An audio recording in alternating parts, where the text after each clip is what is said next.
فانی ابنای جهان را نتوان یک دانست.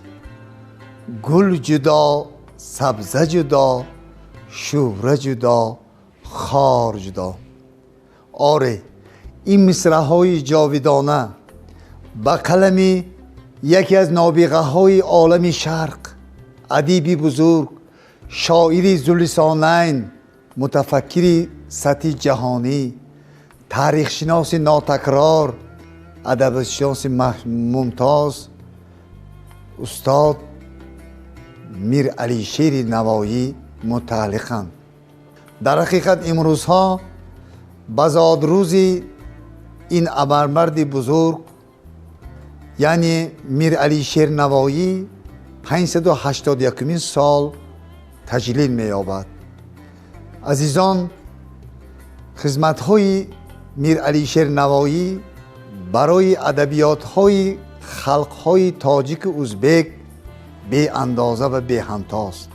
خصوصاً برای باز هم نزدیک کردن دو ملت، دو خلق، دو دولت، ازبکستان و تاجیکستان، خدمت‌های نوایی که اساسگذاری دوستی همین دو خلقند بی قیاس و بی همتا هستند. میر علی شیر نوایی شاگرد استاد جامی هستند. نوایی شاعری دو زبانه است، یعنی ذواللسانین. به زبان تاجیکی دیوان فانی که زیاده از 3125 شعر و غزل را در بر گرفته است، غزل‌های خود را ایجاد کردند.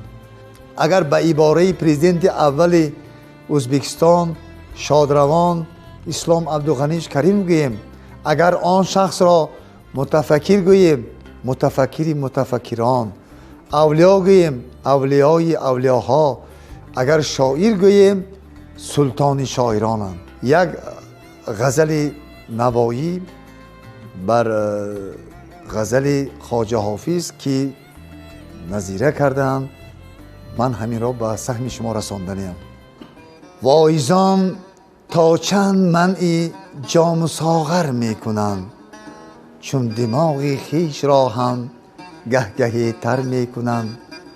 از قدح آنان که گاهی نشأه مییابند فیض، زین شرف چون منع محرومان دیگر میکنند. چون صبا از توبه اهل زود را ظاهر نشد، چون بدین تکلیف رندان را مقدر میکنند.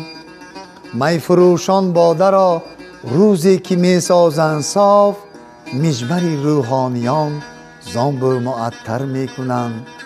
جرعه پیری مغانم ده به دست ای مغبچه، رغم آنانی که وصف حور و کوثر میکنند. ساده دل واییز که گوید هرچی آید بر زبانش، ساده تر آنان که آن افسانه باور میکنند. خازنانی روضه از اشعار فانی لعل و دور، برده بر رخسار و حوری هر گوش و زر میکنند.